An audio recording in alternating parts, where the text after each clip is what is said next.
All right, folks, Tennessee Titans fans, Shannon Sharpe and Ocho Cinco are here to talk about the firing of Brian Callahan. The title of the video is that they are heated at Titans owners for firing Brian Callahan and not being patient. Oh, I can already tell this is going to be a doozy.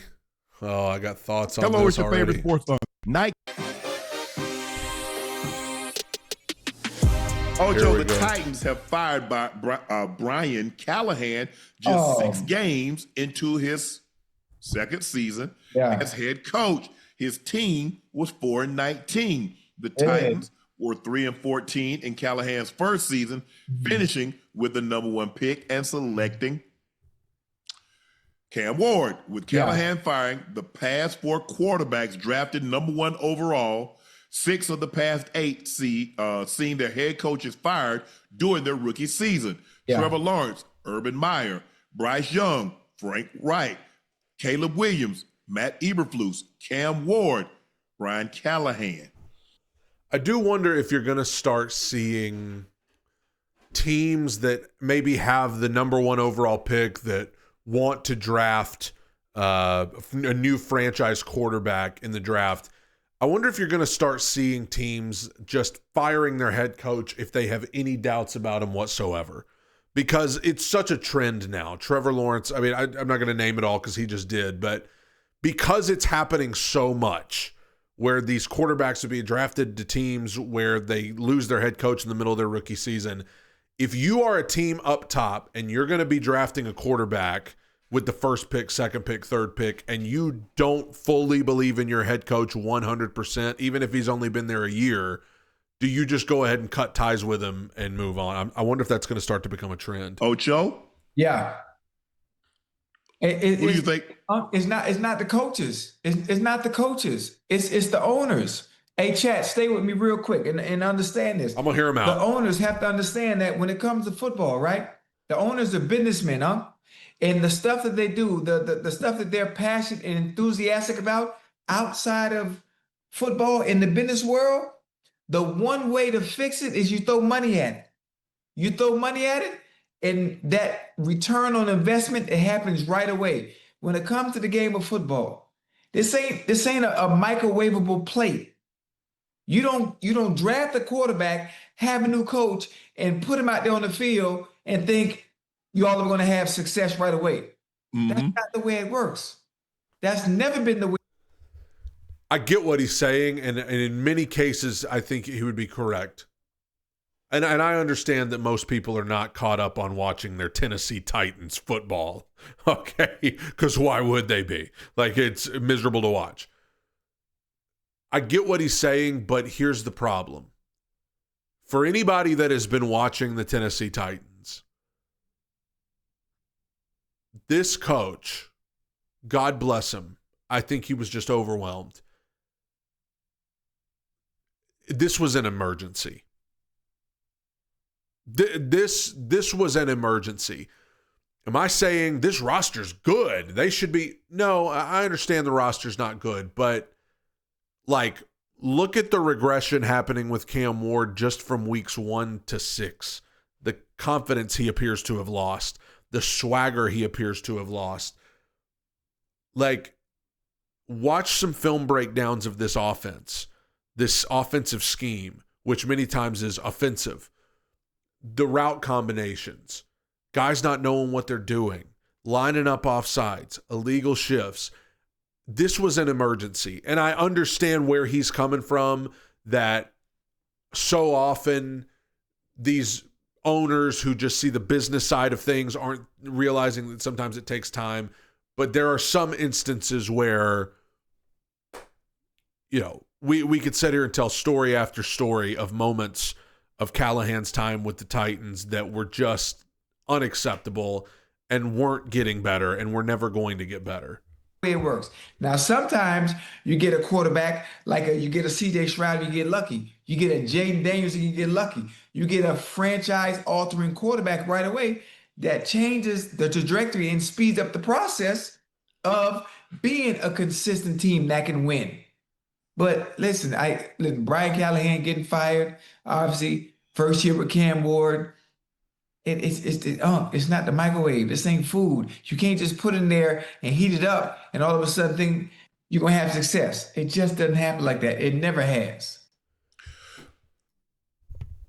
Again, I get what he's saying, but I understand if you haven't been watching the Titans, if you haven't stayed up to date on what it has looked like, yes, it's easy to look and say, I mean, my goodness, he hadn't even gotten a season and a half. Like, he got a rookie quarterback. What are you doing? I get that. Like, on paper, I get that thought process. But when you dig into the weeds and you see what's been happening here, I know it's not ideal to fire the head coach in the middle of your quarterback's rookie season. I hate that. It wasn't ideal for Trevor. It wasn't ideal for Bryce. Wasn't ideal for Caleb. And it's not ideal for Cam. I totally understand that.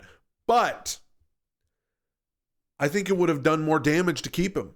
I think it was that bad. Like, and I know if you haven't watched and you haven't really paid attention to the Titans, maybe you don't get that. But I'm telling you, it was that bad. It was that bad. The offense, the scheme, it was that bad. They don't have patience, Ocho. They're not letting anything develop. You know, I used to have a saying, I get my chickens by smashing the eggs, not by letting them hatch. There's a process in which an egg hatch into a chicklet. These owners are doing. They're smashing the eggs. They're not going to let it hatch. They fired the general manager. They fired Vrabel. They fired Rand Carthon. And guess what? Now they fired Brian Callahan. Now that's the key right there.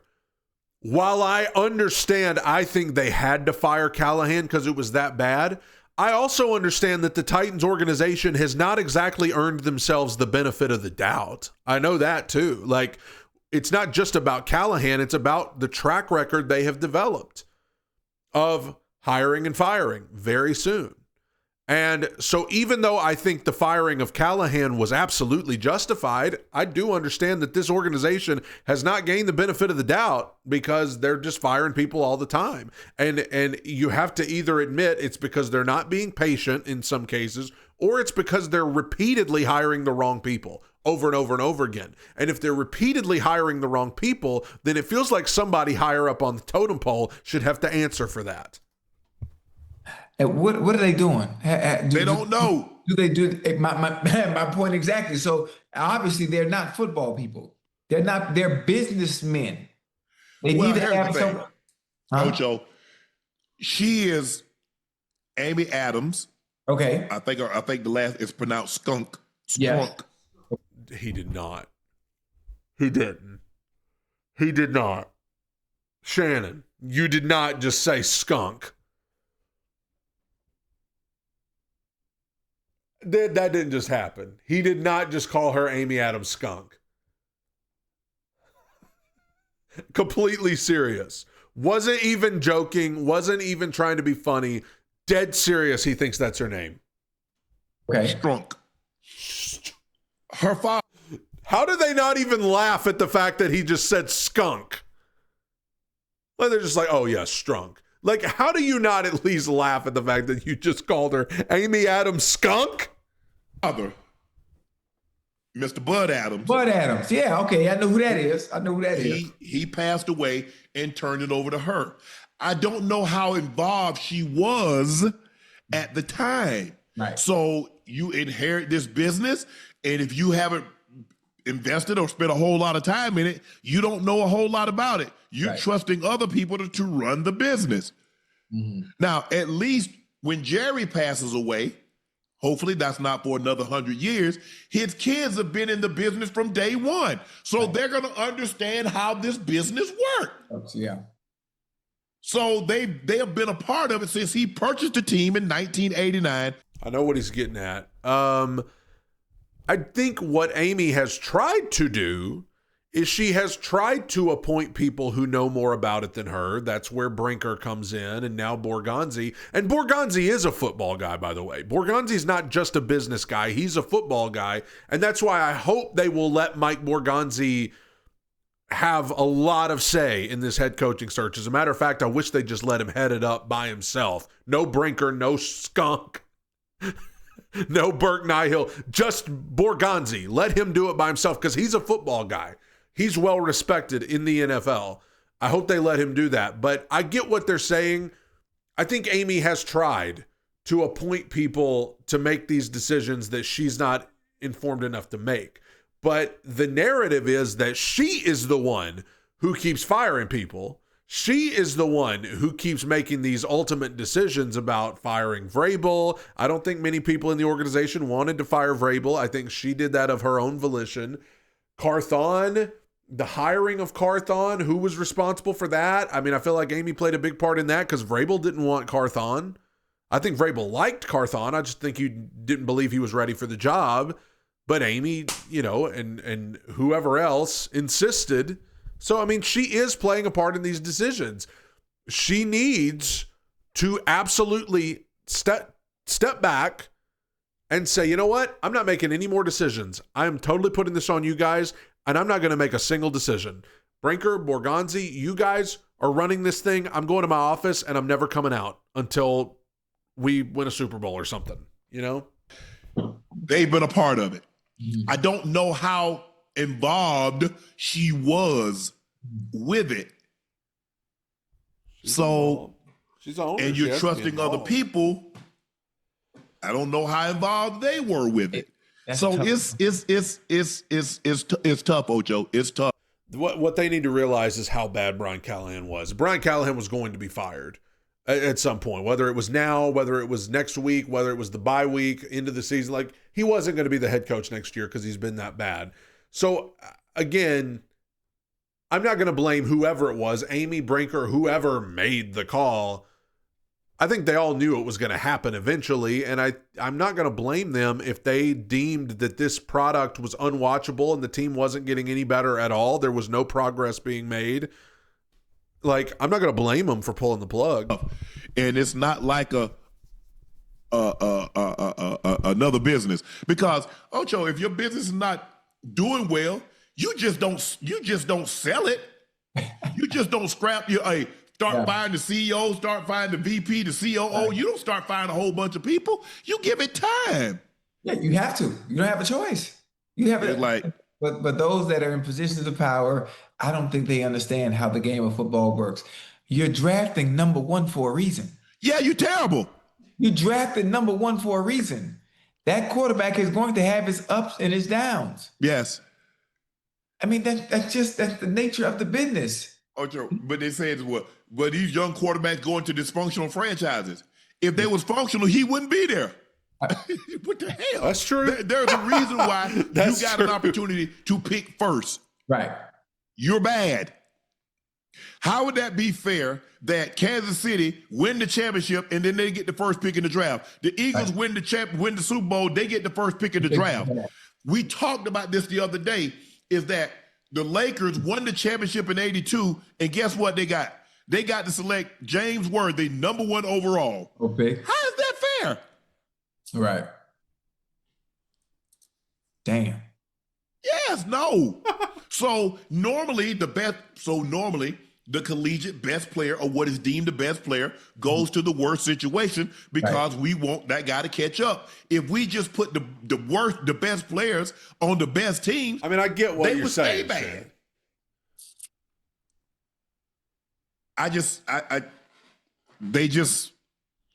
They're not going to give it time, Ocho. They're just not going to give it time because you're going to have to pay these quarterbacks. These quarterbacks are going to be getting $3 million. $300 million. Yeah, absolutely. And there's like, but this is the problem. This is the problem that scares me. If you only gave Callahan 2 years, right? And you drafted Cam Ward. I'm not sure how much time I'm not sure how many years are on his rookie deal. Do you have the patience with him? They got 4 plus the 5th year option. Do you have the patience with him?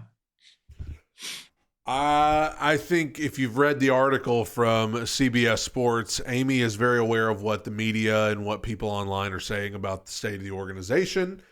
I think it has reached a point where it's so absurd, it is so topsy-turvy, it's so ridiculous.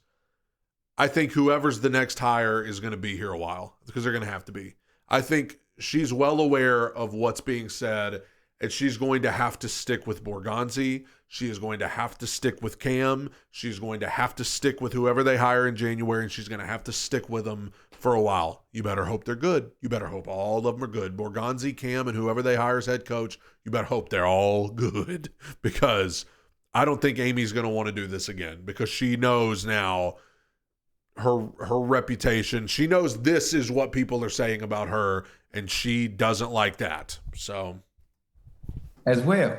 So I don't know. Stuff like that scares me. It scares me, especially when you fire a coach that early, knowing that you're drafting or you're picking in a position you're picking for a reason. Bringing another coach and still not having the players is not going to change a goddamn thing. In most cases, that would be true. But again, if you haven't watched the film, if you have not watched what's going on, and I understand some of it, like, it's not, I'm not going to say if they had another coach, the Titans would be good. No, their roster's bad. Their wide receiver group's one of the worst in the league. Secondary's bad. Edge rush room is a barren land. But, I mean, whether it's the end of half sequences, Callahan not understanding the rules, having to give up play calling duties, the offensive scheme where nobody can get open, where nobody is schemed open, the conservative calls over and over again. Like, there's so much of this that goes beyond just, oh, they're just being impatient. You could have given this guy 5 years and you would have been 2-15, 3-14 every year. I'm trying to think a quarterback that didn't. I mean, hey, Baker Mayfield wasn't Freddie K fired during Baker's rookie year, right? So this is not new.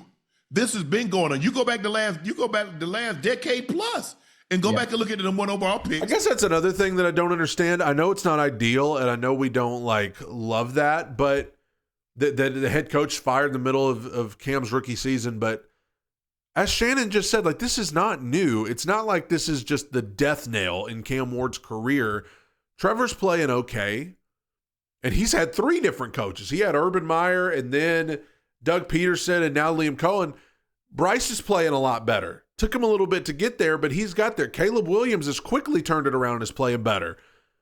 It's not like this is a death nail. I mean, they just brought up Baker. This happens pretty frequently that guys have their head coach fired. I mean, and I don't remember anybody giving the Jaguars grief for firing Urban Meyer in the middle of Trevor Lawrence's rookie year, because they knew he was that bad. They knew it was that disastrous of a situation.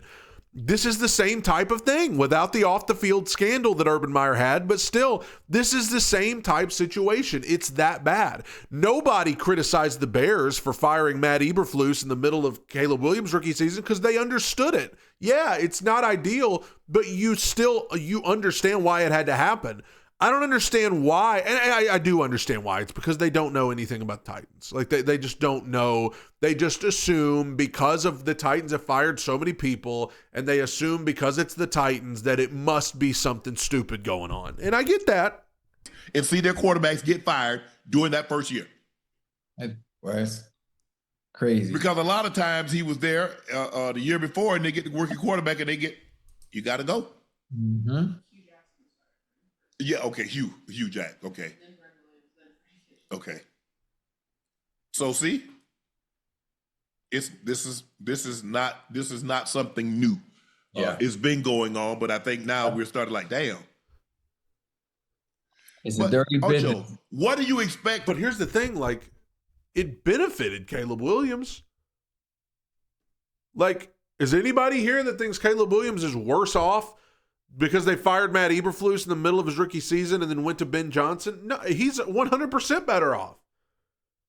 Does anybody think Trevor Lawrence is worse off right now because they fired Urban Meyer, then went to Doug Peterson, then went to Liam Cohen? No, he's better off than he's ever been. From a team that let Derrick Henry go, you didn't get anything for him, and you traded away A.J. Brown for Trillin Burks. Trillin Burks, yeah. And now he was in Denver, I think, today or last week working out.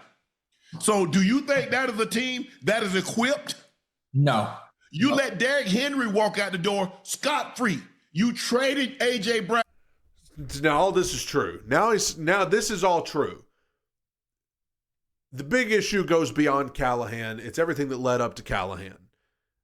Brian Callahan was a bad hire. They should have. I talked about this on the weekly Wednesday bonus Patreon episode I did today.